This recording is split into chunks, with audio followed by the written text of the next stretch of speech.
So today I'm here with the amazingly talented Miss Roch-Lè Bloem. Da da da da!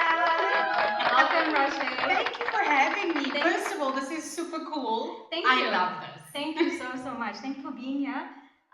We know you from TV, we know you from radio, and when I actually moved to the Eastern Cape, you were one of the biggest names that I first heard about. Oh, wow, And thank you. Yeah. Thank you to you for doing that. And when I came here, it was East Coast Radio in Durban. Yes. And then when I moved here, it was Roch-Lè FM. So it was still set on 94 because that was the Yes, that's the channel, the yes. frequency. And my car just automatically clicked in with Roch-Lè FM. And you were on the first person I heard on radio in PE was Roch-Lè Bloem. So it's such an honor to have you here. Thank you for being here. And you're going to tell us a little bit about your story today. Yeah. So you're a born and bred PE girl. Born and bred PE GQ girl. Always been here, and I grew up here basically. My schooling was here, university. I have friends like since pre-primary school. Wow. So yes, born and bred PE girl, and very proud to be from the Eastern Cape. Yes. I am very big on showcasing talent from the Eastern Cape, from PE. Yes. And basically, don't run away to make it big. You can make it big in your own hometown. Absolutely. And in your region. And yes. I think that I am an example of that. Right. You can make it big. Your name can be everywhere in your hometown. Yes, and you are a household name now. In PE, you're massive, and I'm sure the rest of South Africa and even the world. Yeah. Well, I do have a few listeners from around the world. Very, very sweet. They'll comment on my TikToks and my social media pages, and it blows my mind every single time because you think in Eastern Southern Cape, that is our sort of listenership, our footprint. Yes. So you're thinking about that and you're like, okay, that's the people that listen to me. And then when you go online and you see your social media pages and you're like, get a message from Kenya. Right. Like, hey, Roch, I'm your biggest fan from Kenya. I'm like, wow, thank you so much. Yes. That means the most to me, that I am touching lives throughout the world. Globally. Yes. And that means a lot to me. Wow, that's absolutely amazing. Yeah. So did you always know that you wanted to do radio, film? Yes, since the age of 7. Yes. So I tell the story a lot, and I think a lot of people know the story by now, but it is a true story. It's a real story. Yes. So I was 7 years old. All I wanted for my birthday was a little radio, and the one that had the CD player and the cassette. Yes. And we were able to record. Old school vibes. Old school vibes. I am a 92 baby. Okay, so I'm a 93 baby. So very close.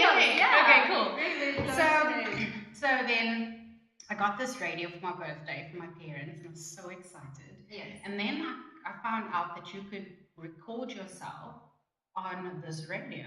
Oh, wow. So yes, it was like you have those little recording features. Yes. Yes. So it was like a two-way function, right? Okay. That you could record yourself, and I was like, oh my word, this is so cool. Yes. So I took all my dad's cassettes. Yes. Oh my word. And my dad loves his music. He collects cassettes and CDs. He's had that for years. Yes. So I took his box of cassettes. Right. And I recorded over half of them. Oh my word. And I pretended to be a presenter, and I'd read out of a magazine and be like, oh my word, so this is what's happening today, blah, blah, blah. So I would just really pretend to be that presenter. And then in front of the mirror, I'm pretending to be this TV presenter. Wow. And ever since then, I was like, this is what I'm going to do. This is my purpose. This is who I am. And nothing's going to stop me. Right. So Dad finds out through a friend, because he borrowed the cassette to the friend. And he's like, James, tell your daughter she's going to go really far in life with radio, but this is not the cassette that I wanted. Yeah. I was grounded for a week. Oh. But Dad, he is so proud of me. My parents never miss a show. They listen to each and every show. They've watched every single TV show. They are my biggest supporters. That's amazing. So that is just so special to me. And when you have family that support your dream, because look, I could have been a doctor, a lawyer. I could have had one of those, but my parents were like, this is what she wants to do, and she wants to talk for a living, so let her do that, and we'll support her. Different kind of medicine. Yeah. But the rule was, my mom says you have to go and study media, and that's what I did. So I studied media, communications and culture, a BA degree, and then I got my honors degree in broadcast journalism, and now I am currently doing my master's. Wow. I'm registered for that, so this year... Girl, that's amazing. Yeah. So this year's going to be a tough one to try and tackle and handle masters and radio and appearances, juggle everything that I have to do. But I feel like it's time and it's needed for me to do this because I've always wanted to do it. So why not? Yeah, absolutely. Yeah. So I also saw that I read one of your interviews that you had with Glamour magazine. Yeah, and it speaks. Glamour. Yeah. And you speak about how you worked as a presenter on radio for 5 years, but it was absolutely free. Yes. So how did you get into that, or talk us through that experience? Okay, so how it all happened. Okay, so obviously I'm at university, I'm studying, Yes. and it was like you're 19 or maybe second year. Could be first year, no, second year. Could have been second year. So a friend of mine was working at the community station, Bay FM. That's where I started. And she was like, "Hey, Roch, they're looking for voices. I know you've always wanted to do radio. Don't you want to just come and do it?" Yes. And I'm like, "Okay, cool, no problem. While I'm studying, I can work in the field that I want to work in." Yeah. So I go in the Wednesday for a voice test, and I got the job the Friday. Yes. I had to start on air the Monday on their breakfast show. Wow. It just happened so fast. Quickly. It's so quickly. Yes. That weekend was my first appearance. I went to Cubana and I was dancing with the late Mendoza. And it was just the Scandal crew, the TV show, yes. Pam Andrews, all of them. And I'm just like, this is insane. Mind-blowing. Is this going to be my life? Yeah. And I'm like, okay, I'm down for this. Let me do it. Yes. So that's what happened. And then obviously with community radio, and specifically in South Africa, that it's volunteer work. Yes. Because a lot of community stations don't have the funds to pay their presenters. So they might be able to pay them for petrol or transport, things like that, but they're not able to pay them an actual salary or even a wage. Okay. So for 4.5 to 5 years, I worked there and I worked for free. Wow. So it was quite a challenge, but this is where the story gets a bit juicy. Okay, so firstly I was on breakfast show, moved to the lunch show. I was co-hosting on that as well, and then I took over the lunch show, and then I just did the lunch show on my own as an anchor, as a solo presenter. Yes. And midway in the 4.5 to 5 years, I wanted to give up and move to Japan. Sure. Okay. Japan? Yeah, I wanted to move to Japan. I saw some job opportunity in media communications, and I was like, you know what, let me apply for this, let's see what happens. Yeah. And as I was about to send the application through, I get a message on my Instagram account, a DM from the program manager of Algo FM at the time. Wowza. And he's like, "Hey, we've been trying to get hold of you. We can't find your number. No one has your actual number." Because I had to change my number so many times because of stalkers. But anyway, that's a story for another day. Sure. So he messages me and he says, "Hey, we're looking for your number. Can I get hold of you? We might have an opportunity for you." What?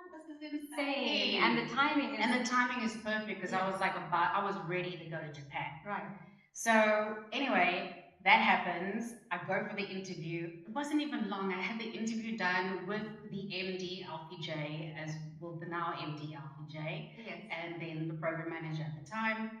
We're chatting away, and as I left the interview sort of room, because we had it at the Border Hotel, I think. Yes. And I left, walked out, and they walked that way. Yes. And I get a message from Beidou, and he says, "Okay, so you got the job. Let me know if you can start on Monday or something." It was just so crazy, and I feel like I'm so blessed and so thankful that it happened in that way, both at Bay FM and at Algo FM, that it was just so easy, and that they could see me and my vision and what I can bring to the table. You know what I mean? That meant a lot to me. So then they were like, "Okay, fine.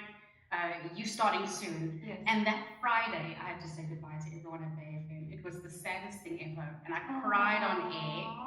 I'm like, this was my family. Yes. That was my family for a long time, my radio family. And then moving over was a big change because now it's no longer community radio. Yes. It's commercial radio. Yes. It's a business. Yes. You're getting paid for this. Exactly. You cannot mess up. Yes. Okay, you can't. So the pressure's real.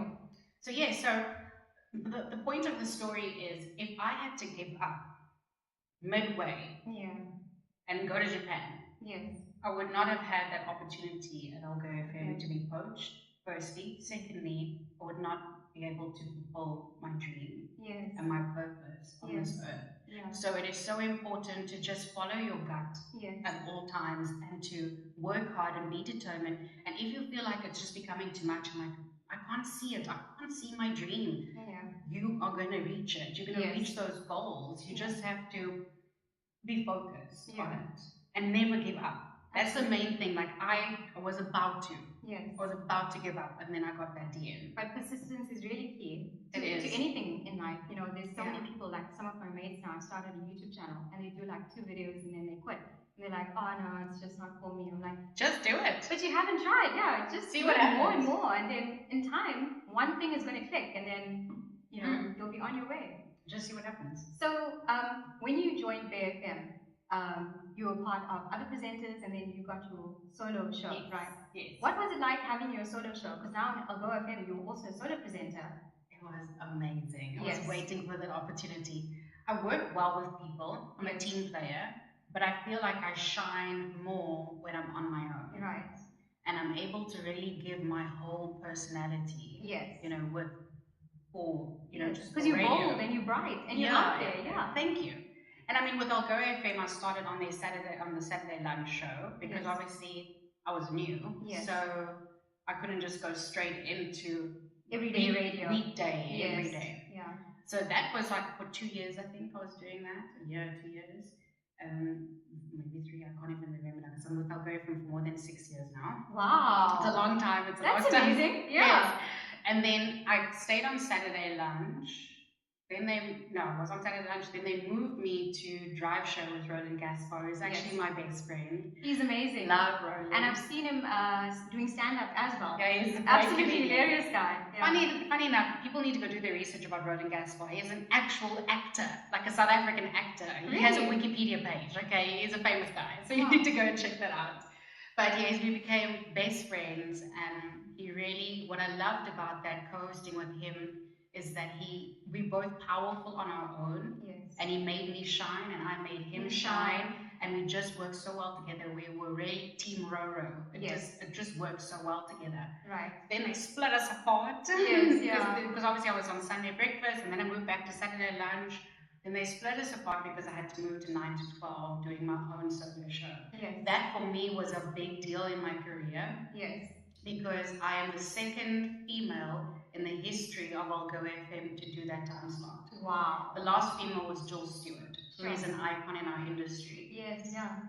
And I'm also the first woman of color to be on that time slot. Wow. So that's a big deal for me as well. Yes, yeah. So moving over and being a solo presenter, it's who I am. Yes. It's what I always wanted. And I feel that I can connect with the listener on a whole different level if I am on my own. And you also have that creative freedom to take the show in whatever direction you want to take it in. I love that. I'm a producer and a presenter at the same time, so I'm able to talk about what I want to talk about. And I feel like radio is all about storytelling. Absolutely. So when I have a story to tell, I want to tell the listeners about it, and then they tell me their stories. Yeah. It's just easier when you're on your own. Yes. And you become like a little friend in the community. Yeah. Because we don't see you, but we all hear your voice, and we chat back and forth. We send you WhatsApps, and you know. I love it. It's so amazing. Yeah. Like I actually, for example, I mentioned the one day that I love the color mauve. It's really beautiful color. Yes. And I had a listener in East London that gave me a mauve color scarf. Oh. That was special for me. Yes. And then another listener in East London as well. She heard that I love biscuits, and she made me like homemade baked biscuits. Oh. And I was like, what? This is amazing. It's absolutely so my listeners are everything to me. Yes. They are like hashtag Team Roch. They've always supported me. I have listeners that have supported me since BFM. Wow. Since I was 18, 19 years old. I'm 32 now. Wow. And I have listeners since I was like 19, 20, straight through. That have followed my journey, followed me through everything, single thing. I've seen me in all shapes and sizes, because when you're a woman, you get, you go to your hips, phases, you get your hips and everything else. Yeah. So they've seen it all, and that means the most to me, that they've supported me since then. Yes. And they believed in you. They believed in me, they never gave up on me, and they supported me 100%. That is special for me. Yeah. So I know you're also heavily into women empowerment, female empowerment. Yes. Yeah. So let's talk a little bit about that. How important is that to you? It's a big deal for me. Like I said earlier, being the first woman of color to be on that time slot in Algo FM, the second woman in the history of Algo FM to be on that time slot. Yes. It's a big deal for me to show that people that look like me, or just women in general, Yes. that you can take up space. Yes. And you have a voice. Yes. And if you're feeling that you are voiceless, then find it. Yes. Find your voice and go and share that with the world. Absolutely. I'm very big on women helping each other as well. Yes, I don't like the whole competition thing. Yes. I'm not a fan of gossiping. I'm not a fan of like breaking other women down. Yes. Let's build each other. Just build each other up, you know? That's so simple. Like, I'm very big on, if you tell me, Roch, I love that lipstick color. Yes. And I'd be like, well, girl, it's Revlon and blah, blah, blah. Yes, and I'll give you where you can get it from, and I'll give you the 5 places that you need to get it from. Yeah. Because I want you to feel the way I feel. Yes. When I wear this lipstick. Exactly. Which is like $1 million. Same thing with my hair. Yeah. Look, I was blonde for 10 years, so anyone that's trying to figure out if it's really me, yes, it's me. I changed my hair color because I wanted to change. But even with my hair, I'll send you to my stylist. Yes. I want you to experience what I'm experiencing when I go to my stylist. Absolutely. Or even in the industry, there's a lot of young people that have messaged me to say, hey, can you help me out with this, help me out with that? I'm one of them. Yes. I mean, I shot you an email and I said, would you like to come on? And you know, without even thinking twice, you just said, sure, I'd love to. Exactly. I could have been like, no, I'm the radio person. What do you hear about these podcasters? Exactly. No, I'm like, yes, I am so obsessed with everything. Well, thank you so much. I'm obsessed with the setup. I love this. It is just amazing. And this just makes me feel like, yay, we have achieved something. Because more and more people can use their voice now. Yes. And in a good way. You've got to use your voice in a positive way to uplift people. Yes. And if this is how we're going to do it, yes. then I'm all for it and I'll support you. Oh, amazing. Thanks. That's just it. Thanks for being here. So I also just want to get a bit off radio. Okay. And let's talk about, you recently got married, or not so recently actually. Yes. We saw the pictures recently, but it wasn't actually that recent, the wedding. Yeah. So Evan and I love my husband so much. So Evan and I have been together for more than 14 years. Sure. It's a long time. So you see me in all shapes and sizes. He's been with me before all of this happened. Yes. And we met at university. Okay. Yeah, so we were first year university. He was at North Campus, I was at South Campus. Is he also in film, radio? No, he works for, well, he studied sociology. Okay. But he works for the municipality.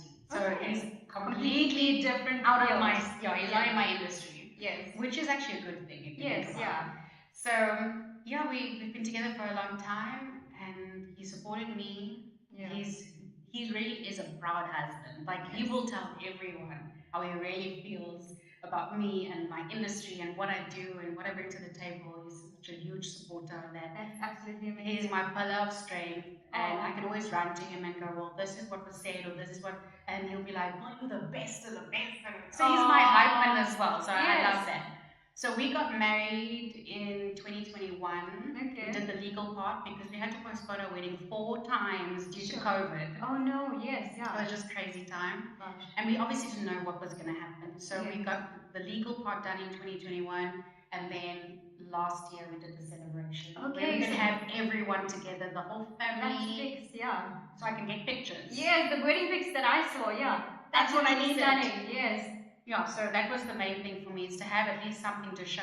Yes. And I said, well, it wasn't a big wedding. It was intimate. It had just all my close friends and family and people that are important to me. Yes, absolutely. And that's the most important thing. So, and how's married life been? It's the same, actually. I think when you're with somebody for so long, you get used to them. And like we know each other very well. Evan and I have a brilliant and amazing understanding of each other. Yes. He's not only my husband, he's my best friend. Yes. So I can talk to him about anything, I can tell him how I'm feeling, vice versa. We have great communication sort of skills, you know, when it comes to just talking about how we feel and what we want out of life and just in general. Right. So we have a beautiful relationship, and I must say, I think some men would not be able to handle the industry and what comes with it. And me being just me and an extrovert, because he's an introvert, he's a complete opposite of me. So I talk to everybody. I'm like, hi, how's it going? all Exactly. over the place. Yes. And he's just like, okay, this is what's happening. I'll Quiet, see calm, introverted. if I'm comfortable in talking to this Yes. person. Yeah. And I think it balances out really Very well. Yes. And I need someone like him Yeah. to just go, okay, we're not doing that right now. Yes. We're going to do this right now. Yes. You know, and that might be. It also keeps you in balance, It keeps me balanced, and yes. also he will remind me not to overstretch myself because not that I'm a people pleaser, but I'll say yes, because I'm like, well, shame, the person has a backstory, and I just that's so much like me. Yeah. And I just feel like, you know, I just want to be there for them, and he's obvious like, you can't be there for everybody. everyone. Yeah. So our relationship is very special, and even with social media, we don't post a lot of stuff online. Yes. The reason being is because he didn't choose this lifestyle, he didn't choose this life. Yes. And we even had a discussion about it, and he was like, well, you chose this lifestyle. I knew that from the day one, yes. before you even got into this industry. Yes.